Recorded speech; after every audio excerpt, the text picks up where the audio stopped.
99% trader menggunakan RSI dengan cara yang salah. Mereka buy di oversold, hasilnya minus. Mereka sell di overbought, hasilnya juga minus. Itulah yang diajarkan oleh mentor mereka, dan di video ini saya akan bongkar bahwa itu adalah cara yang salah. Di video ini kalian akan belajar 3 hal. Pertama, bagaimana cara membaca RSI dengan benar. Kedua, indikator apa yang cocok dengan RSI sehingga memberikan win rate yang lebih tinggi. Dan yang ketiga, detail strategi trading yang mudah dan langsung bisa kalian backtest dan pakai di trading kalian.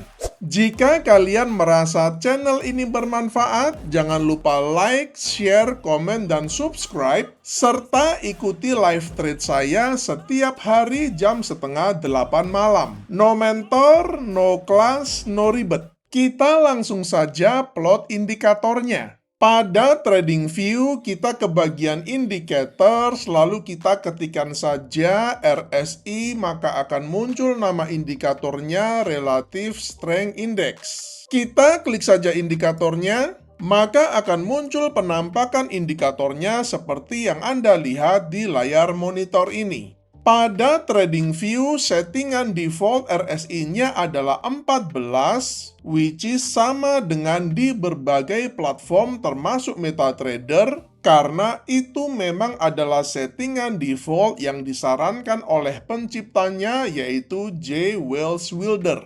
Perbedaan RSI di TradingView dengan yang ada di MetaTrader adalah pada TradingView ada garis kuning tambahan ini, which is adalah sebuah simple moving average yang secara default juga disetting dengan periode 14. Adanya moving average pada RSI ini juga sangat powerful sekali, karena kita bisa membaca crossover pada RSI selain pada overbought dan oversold yang sudah umum kita kenal. Ketika RSI cross ke atas moving average-nya seperti ini, artinya momentum mulai bergerak ke atas. Sebaliknya, ketika RSI cross ke bawah moving average-nya seperti ini, artinya momentum mulai bergerak ke bawah. Selain itu, tentu saja kita juga mengenal 3 level kunci yang ada di RSI, yaitu level 30, 50, dan 70. Pergerakan di bawah 30 disebut oversold, sedangkan pergerakan di atas 70 disebut overbought.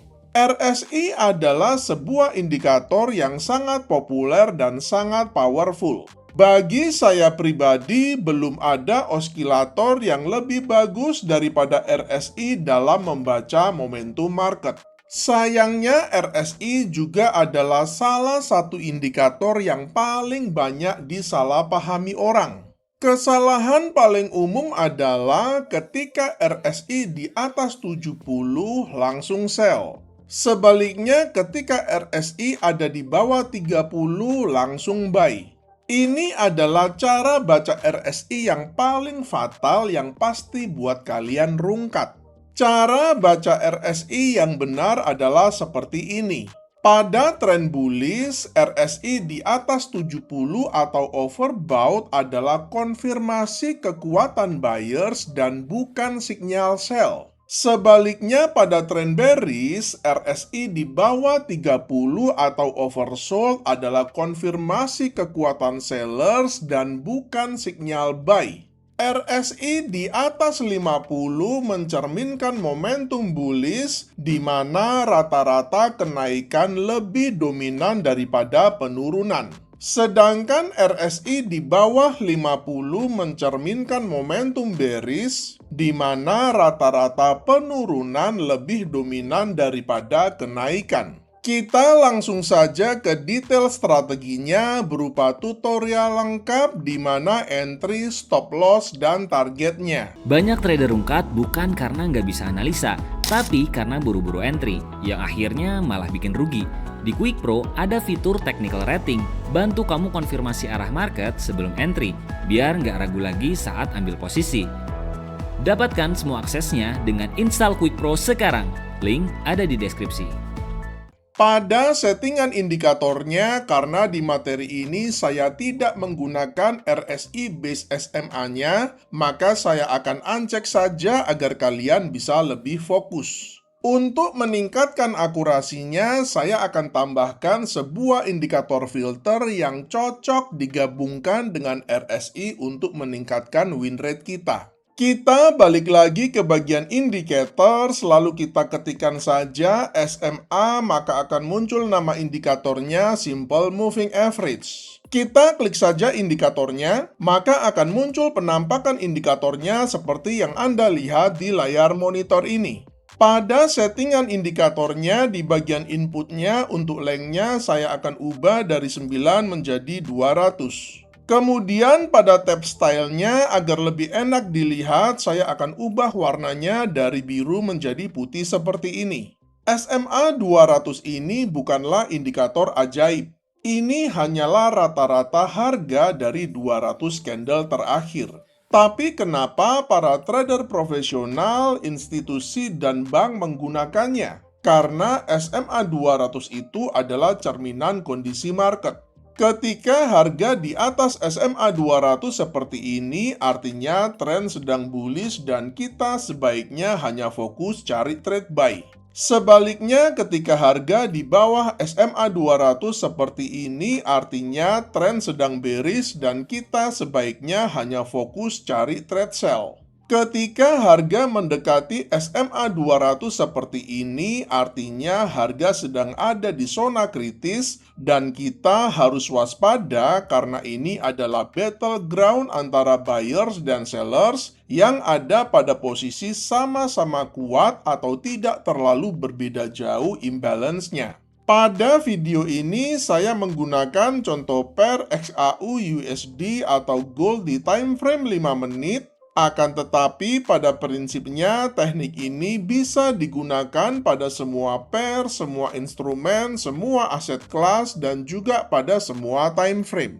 Ada dua kriteria untuk trade buy-nya. Pertama, harga bergerak di atas SMA 200 dan yang kedua RSI cross ke atas 50.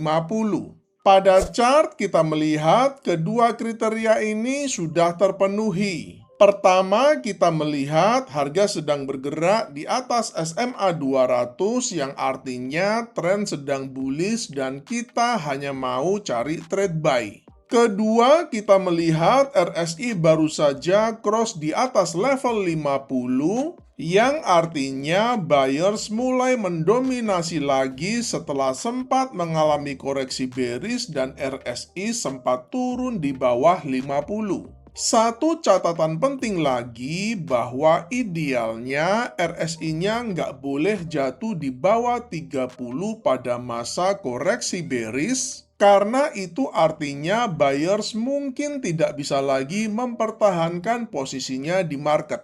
Open buy kita letakkan pada next candle-nya ini dengan stop loss sedikit di bawah swing low yang terakhir ini dengan menggunakan risk reward ratio 1:1,5 dengan risk per trade 1%. Untuk trade sell-nya juga ada dua kriteria. Pertama, harga bergerak di bawah SMA 200 dan yang kedua RSI cross ke bawah 50. Pada chart kita melihat kedua kriteria ini sudah terpenuhi. Pertama, kita melihat harga sedang bergerak di bawah SMA 200 yang artinya tren sedang bearish dan kita hanya mau cari trade sell. Kedua, kita melihat RSI baru saja cross di bawah level 50 setelah sempat bergerak sedikit di atas level 50, yang artinya buyers mencoba untuk mendominasi market tapi gagal dan RSI secara cepat balik lagi ke bawah level 50. Kalau kita perhatikan RSI-nya, di sini dia sempat turun di bawah 30 alias oversold. Nah, jangan coba-coba buy di sini seperti yang dilakukan banyak trader. Itu adalah kesalahan yang fatal. Karena sekali lagi pada tren bearish, RSI yang bergerak di area oversold bukanlah sinyal buy, tapi justru bukti bahwa bearishnya terkonfirmasi karena seller sedang mendominasi. Satu lagi karakter lain trend bearish yang valid adalah bahwa RSI juga cenderung lebih banyak bermain di bawah 50. Jadi di antara 50 dan area oversold. Open sell kita letakkan pada next candle-nya ini dan stop loss-nya kebetulan karena swing high-nya ini terlalu dekat, jadi kita yang make sense aja, kita letakkan stop loss-nya itu sedikit di atas swing high yang terakhir ini dengan menggunakan risk reward ratio 1:1,5 dengan risk per trade 1%.